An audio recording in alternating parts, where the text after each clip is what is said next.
Hi, everyone, and welcome to the Neil Haley Show. It's fun to end up having to interview people for 4 hours. At least I know this is the end. The summer is over, and for our viewers out there and listeners, I'm sure the summer's almost over, not beginning. And again, you go to my website, totaltutor.net for more information. Twitter, Total Tutor, Neil S. Haley, Facebook, LinkedIn, Neil Haley, Instagram, Total Tutor, Pinterest, Neil Haley, and Google+. All the different places you can check me out and all those different things. And we continue. I love working with the National Publicity Summit. Thank you, Dee Dee Rittman, again, for scheduling such great guests. So I'm excited to welcome to the program author and educator Diana Thompson. Diana, thanks for calling, and how are you? Oh, thank you. How are you? Fantastic. And Diana, tell me specifically enough why you wrote some of these books. I mean, what is your hope by writing different books and really transforming people's lives, what you're trying to do? Well, Neil, I am on a mission. I'm on a mission to change the way people think about emotions. Instead of they're avoiding emotions, I'm helping people to harness that as a resource for power and energy to help them achieve their goals. And I think that's so important to harness those emotions, because what happens when we don't harness our emotions, Diana? Well, they work against us. I describe emotions like this. It's like having a co-pilot, and you can ignore that co-pilot, but be at risk that it's driving you in a different direction than where you want to go. And all too often, I think that's what people fall into the trap of doing, which is completely ignoring their emotions, and yet it's a source of energy, it's a resource, it's a source of power, and if we're not careful, it can take us in the direction that we don't want to go. So if we're not looking at our emotions on a daily basis, Diana, what happens is, in so many ways, is that we don't know that there's a time we need to take a break. We don't know this is a time we need to get more sleep. We don't know this is a time to eat. If we don't look at that, then we're going to end up blowing up instead of using emotions on a daily basis to harness them and to look at what's the positive parts of those emotions, to look and take a self-check of ourselves, right? Exactly. I say that it's, again, going back to the metaphor of the pilot's control panel, that emotions give you information about the inside systems and the outside conditions. Mm-hmm. So it's giving you information, and we can use it as a resource or we can ignore it. And those emotions are energy. It's right there in the word, emotion. It's mm-hmm. movement. It's power. And it can push you forward or it can hold you back. And I think all too often we do ignore our emotions, and they got to go somewhere. And as you just said, if we're ignoring them, if we're trying to suppress them, they're going to come out eventually. They're going to come out, and then wham, right? It's going to smack dab at us, and what happens if that happens? Well, turmoil, right? Exactly. And 77% of all Americans suffer from stress-related illness. And that's a direct response to those emotions that I believe become trapped in your body. So how do we figure this out? How can we're emotional, things are going down, we feel depressed, we feel angry, we have anxiety, we just don't feel like we're happy about our lives.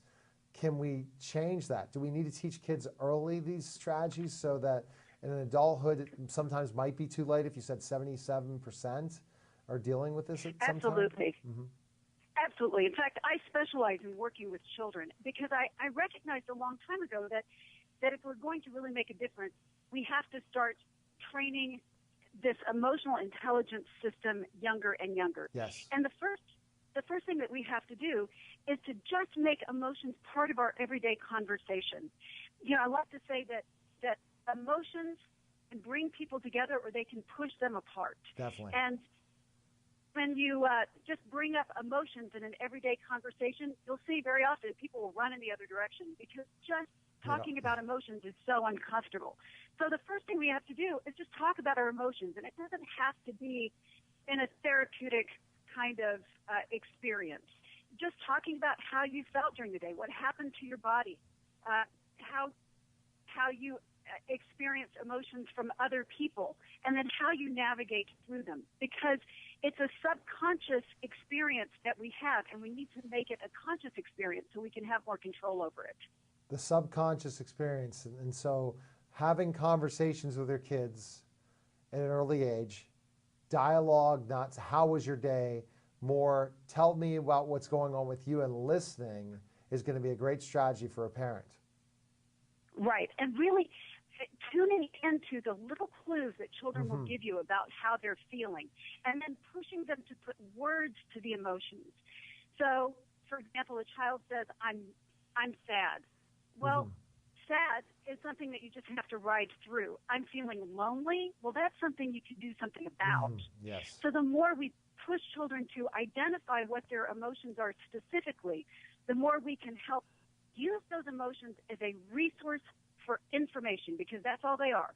They're just giving us information about what's going on inside and what's going on outside in our circumstances.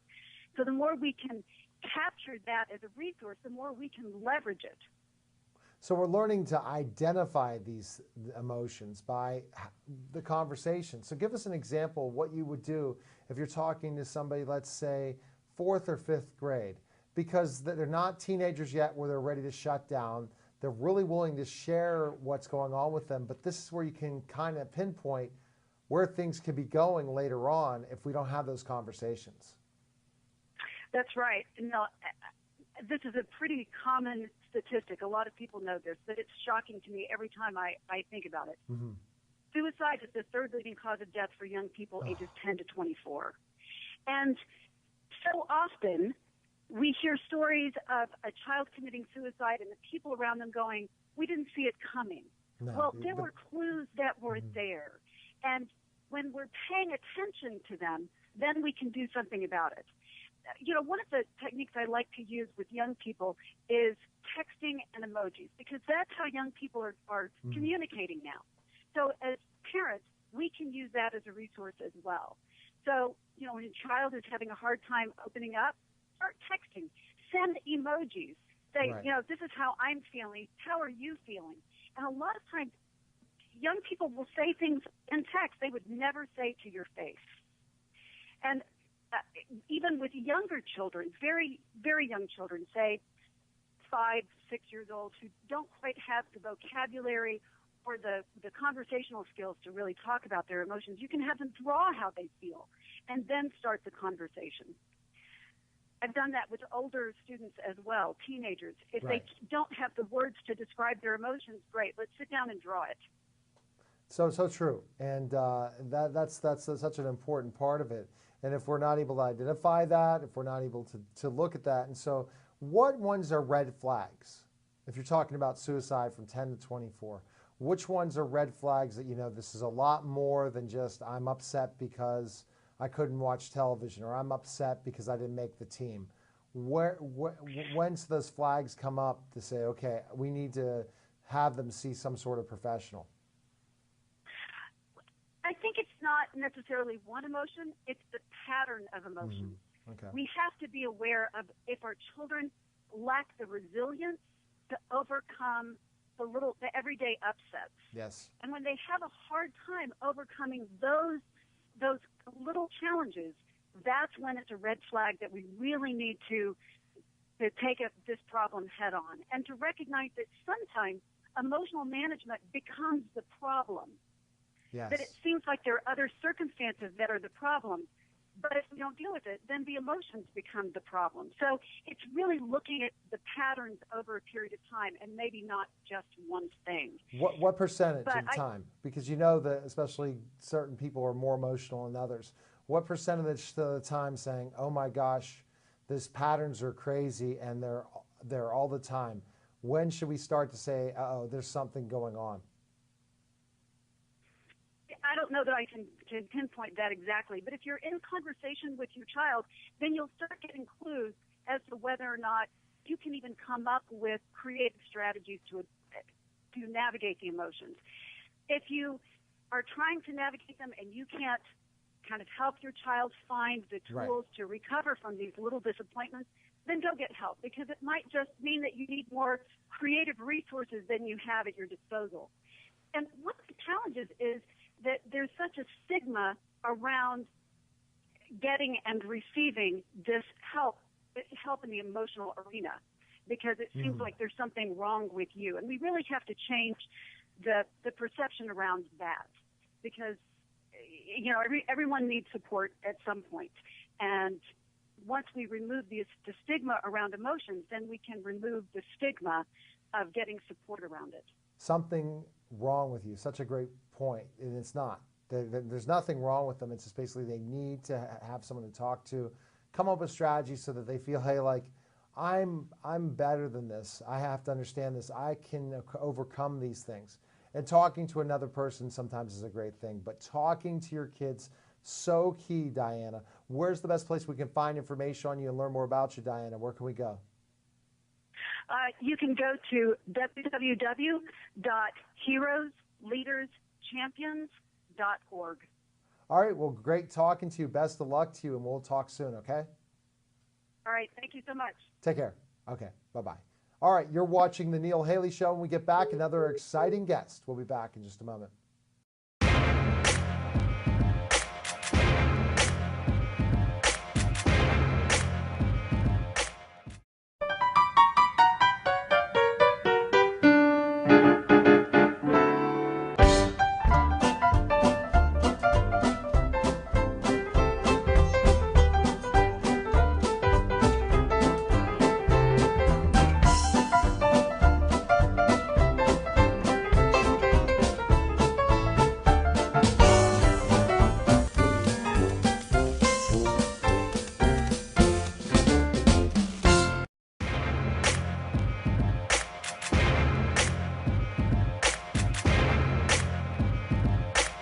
We're back to the Neil Haley Show. An amazing interview. Again, go to my website, totaltutor.net for more information. Total Tutor, Neil S. Haley, Facebook, LinkedIn, Neil Haley, Instagram, Total Tutor, Pinterest, Neil Haley, and Google Plus, Neil Haley.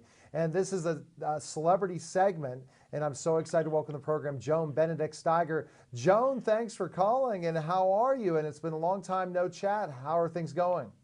Oh, just great, just great. I'm, of course, you know, we've been writing my book, and it's getting close to publication, so I'm very excited about that. It's called Brooklyn Baby, because I was born in Brooklyn.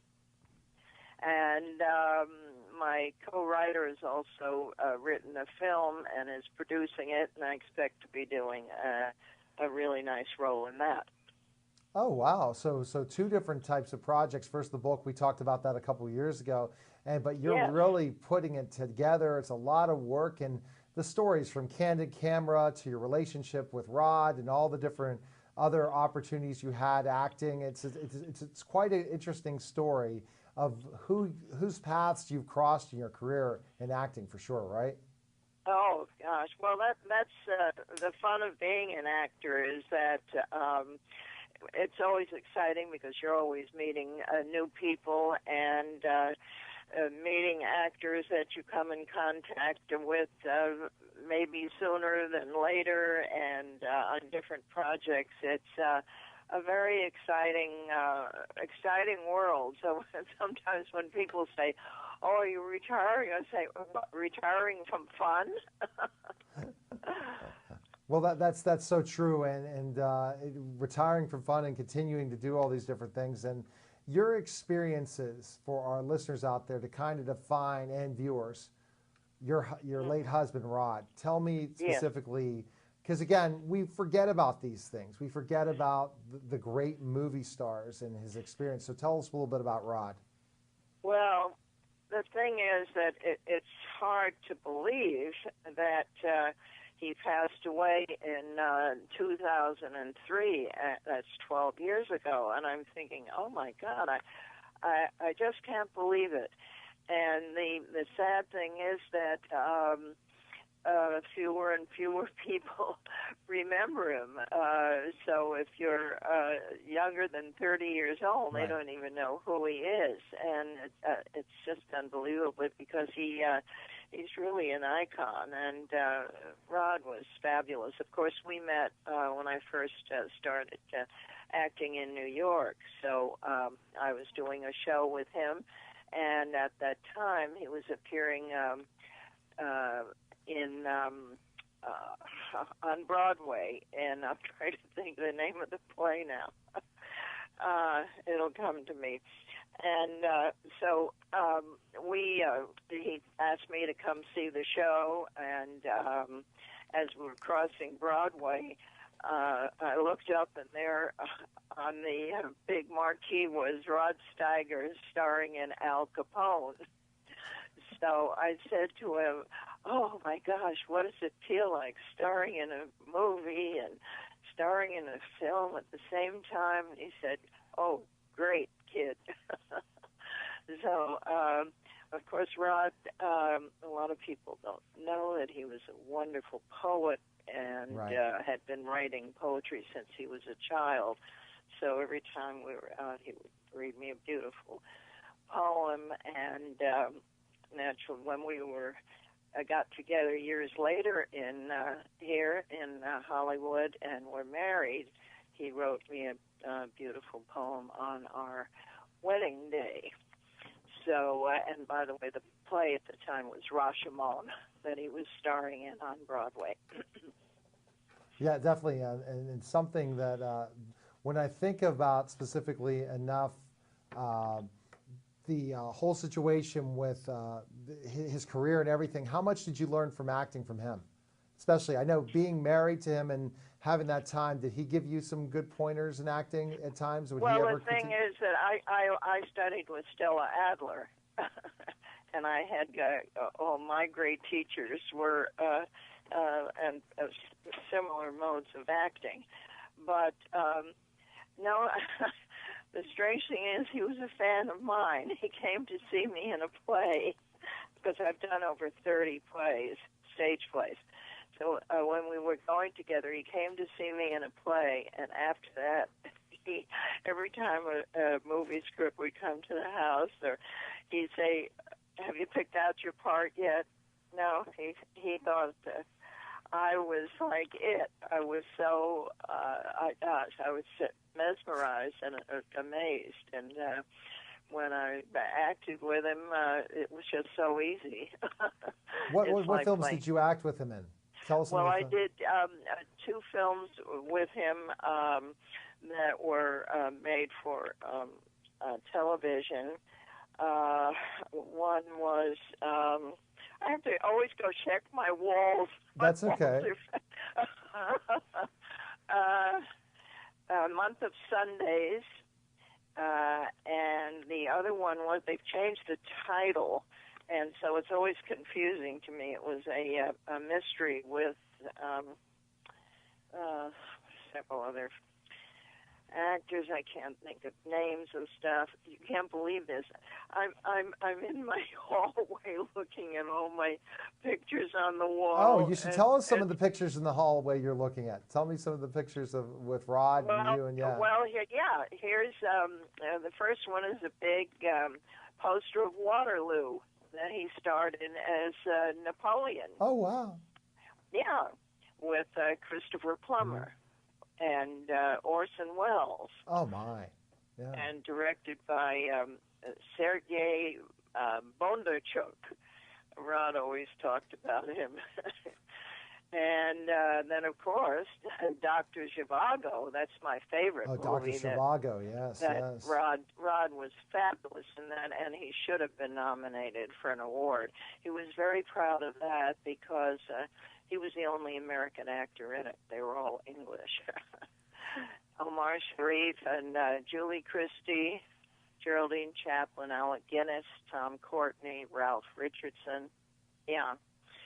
So, and then what have we got? Of course, The Pawnbroker, which he was nominated for, Across the Bridge. With, so going to AMC would be a good idea to check out some of those films, or look at Netflix to watch some of Rod's work for sure. Well, of course, he's done several hundred television films, shows. And films, by the tons. So acting with him was, it was just easy and wonderful. It's like it went always.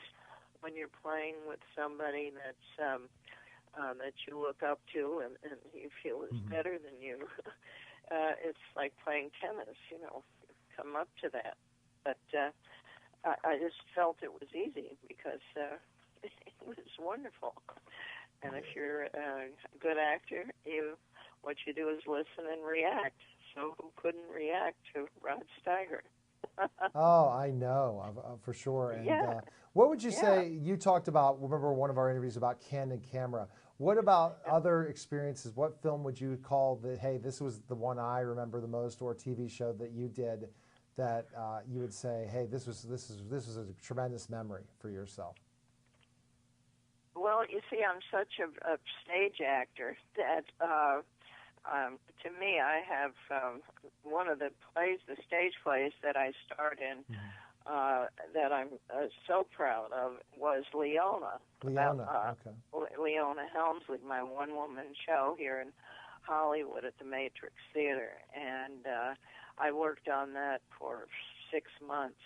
And I remember the director saying to me, now, Joe, don't worry about a thing because, you know, if you're up on your lines, I'll be here to cue you off stage. And I said, oh, my God, you will not. Get me completely off my trend of thought and everything. Terrible. So let's see. Anyway, let me go back to what you asked me before. Yes. The two films were The Flying Dutchman, they changed that title with Eric Roberts, and I had a wonderful part in that. It was terrific. And A Month of Sundays. Those were the two films I did with him.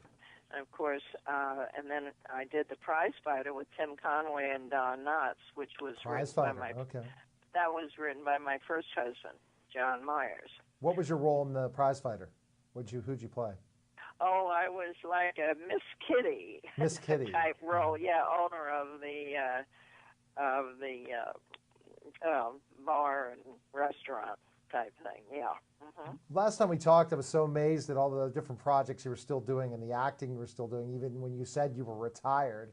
What's new with Joan right now? I know the book, once soon, could be out. Definitely have you back on the program once the book is out. But what other things are new with Joan? Well, of course, I still tap dance, 3 times a week. Oh, wow. Yeah, I've been doing, I've been a dancer. I've tapped since I was 7. And our teacher is a terrific choreographer from films and everything. And everybody in the class has been like, we have a couple of girls that were Soul Diggers with Dean Martin show. And so they're all former professionals and stuff. And we have a great time, and we do big routines just for ourselves. So that's great fun. Are you doing any web series like we talked about before you were involved in? Anything with what? Web series? Remember you were doing some acting a couple years ago? Are you doing any more? I'm sorry. No, acting, Joan. Any more acting, or are you retired completely now? Oh, no, I'm retired. No. I have another film that's going to a festival, the Opus to an Angel, which is a wonderful story about this little blind girl. And I have some wonderful scenes with her. It's a charming film. So that's going to a festival, and I did that last year, a few months ago. So so I'm still busy. The book, has been very, very time-consuming. When people say, "Oh, I think I'll write a book," I say, "Well, I plan on 1.5 years." Well, sometimes the books take forever to write, but I cannot wait till you'll be the first on my show once your book comes out, Joan, for sure. So where's the best place we can find information on you, Joan? Where can we go? Well, on my website and everything, Joan Benedict Steiger. So it's all up there. All right. Well, best of luck to you. Good talking to you, and we'll be in touch once the book comes out, okay? Sound good? Okay. That's wonderful. Great talking with you. Great talking to you too, Joan. Take care. Bye. Bye-bye. You're watching The Neil Haley Show. What a fantastic show. Go to my website, totaltutor.net, for more information. Twitter, Total Tutor Neil S. Haley, Facebook. Next week, some more great education talk. Remember, #Neil Haley. Good day, everyone.